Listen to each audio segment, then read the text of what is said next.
धनंजय मुंडेंना बदनाम करू नका, अन्यथा अवघड होईल असा इशारा मागील अनेक दिवसापासून फरार असणाऱ्या गोट्या गीते यांनी दिला आहे।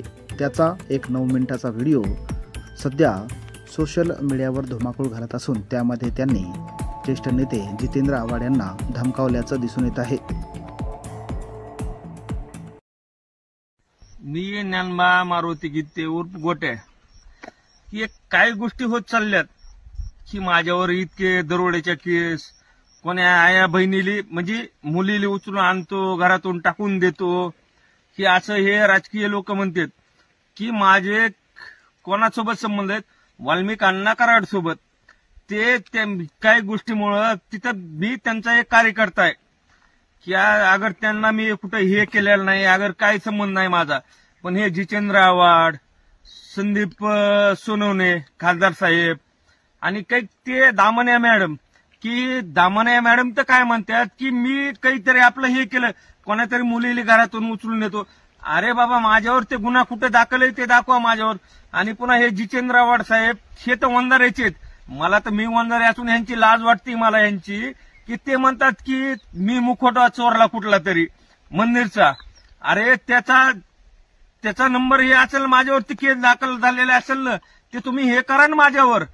आणि ह्यांनी इतके मला असं की वाटतंय मला आता पटरीवर बसलो, इतके गुन्हे माझ्यावर हे करायले, ते आपले गुन्हे दाखल आहेत, जे गुन्हे दाखल आहेत मला सजा होईल हे होईल, पण विनाकारण हे दरोडे चोरी, पुन्हा हे ह्याला खंडणीचा हे करतोय, त्याला वाल्मिक अण्णा कराडकडून हे यांचा राईट हँड आहे। अरे बाबा, तुम्ही असं बिनबुडा आरोप करू नका, तुम्ही तुमच्याकडे जे माहिती तुम्ही हे करा ना न्यूजला, आणि तुमच्या त्याचे ते नंबर असतात, आपलं केस नंबर असते ते बघा, माझ्यावर जे आहेत ते नंबर हे करा तुम्ही, आणि तुम्ही असे फुकट आरोप हे ते करू नका। आणि तुम्हाला म्हणजे सध्या करायचे काय तुम्हाला? अरे जितेंद्र आव्हाड जे आहेत, मला बदनाम का करायला ते जितेंद्र आव्हाड वंजारी असून मला वाटतंय ते वंजारी समाजाचा नाहीच। ते काही दिवसापूर्वी माझ्यासोबत माझा म्हणजे बारका भाऊच मानित होतो मी त्याला, जे आमचा बापू आंधळे सरपंच आमचे, त्यावेळेस आम्हाला त्या बबन गीतेनं आम्हाला बोलवून घेतलं त्याच्या घरापाशी, त्या महादेव गीतेच्या घरापाशी। त्यावेळेस आमचे पैसे आणलेच का तू बापू, हे ते बोलाबोलीत थोडं शिव्या देताना हे चालू झालं आमचं। आणि त्याच्यानंतर त्याला माझ्या समोर त्याला गोळ्या घातल्या, मला 2 गोळ्या घातल्या ते महादेव गीतेनं, आणि त्या बबन गीतेनं माझ्या समोर त्या माझ्या मित्राला जीवासारख्या माझ्या समोर गोळ्या घालून मारलं त्या बबन गीतेनं। आणि त्याचं काहीच बोलत नाहीये जितेंद्र आव्हाड, आणि तो काय करतो आता की म्हणतो हे असं झालं तसं। आणि का रे बाबा, जितेंद्र आव्हाड तुमच्या पक्षाचा शरद पवार गटाचा ते प्रदेश अध्यक्ष का उपाध्यक्ष मला तेवढी माहिती नाही, त्याचा ते बबन गीते तुमच्या सोबत होता तुमच्या पक्षातला, आणि त्यानं त्याच्या डोक्यामध्ये गोळ्या घातल्या त्यानं। आणि त्यावेळेस काय झालं तुमचं, त्यावेळेस का उठाव घेतला नाही तुम्ही, ते बी वंजारी होता। अगर इकडे बघा, संतोष देशमुख काय विषय नाही, आपला वंजारी समाज नसला मराठा समाज असला तर काय घेणं नाही, पण जे आहेत त्यांना नाही भेटलं पाहिजे संतोष देशमुखला, त्यांची आरोपीली फाशी 100% भेटलीच पाहिजे। कोण आरोपी त्यांना निष्पन्न होईल त्यांना फाशी भेटली पाहिजे, पण तुम्ही वाल्मिक अण्णा कराडच्या मागं विनाकारणच की हे आपलं गोरगरिबी जनतेचे हे करतो, तुमचं फक्त राजकारण हे करायचं, आणि तुम्हाला बीड जिल्ह्यातलं राजकारण करायचंय तुम्हाला। पण असं करू नका तुम्ही म्हणतायत की माझ्या विरोधात धनंजय मुंडे साहेब तिथं आलते, त्यांचं काही गरज नव्हतं, तुमचा व्हिडिओ आलाय तिथं, जितेंद्र साहेब तुमचा व्हिडिओ आला तिथं की धनंजय मुंडे का आला माझ्या तिथं, मी कुठं आलो का? अरे बाबा, ते पक्षामुळे हे ते आले असतील, मग तुमच्या पक्षाची सभा होत्या, तुम्ही बी यायचं परळीमध्ये या, बीडमध्ये या, काही अडचण नव्हती तुम्हाला, आडवीला कुणीच नव्हतं तुम्हाला। पण तुम्ही असं धनंजय मुंडे साहेबाला बी टार्गेट करू नका, धनंजय मुंडे साहेबाला तर टार्गेट केलंच तुम्ही, पण आमचे दैवत आमचे वाल्मिक अण्णा कराड, का रे बाबा, का गोरगरिबाच्या परळीत येऊन कुणाला बी विचारा, हो परळीतल्या गोरगरीब जनतेला अगर श्रीमंताला विचारा की अण्णा कोण आहेत ते दैवतच म्हणतील, कारण त्यांच्यापाशी जे आहे ते आपलं कुणी बी येतील, त्यांना काय अडचण आहे ते हा बोला, ताई बोला, आई बोला, भाऊ बोला शब्द असते, आणि आता नाही आणण्याचा आणखीन शब्द, ए बोल रा मला एक तुम्ही ते दाखवा मला रेकॉर्डिंग एखादी. पण असं तुम्ही करू नका जितेंद्र साहेब.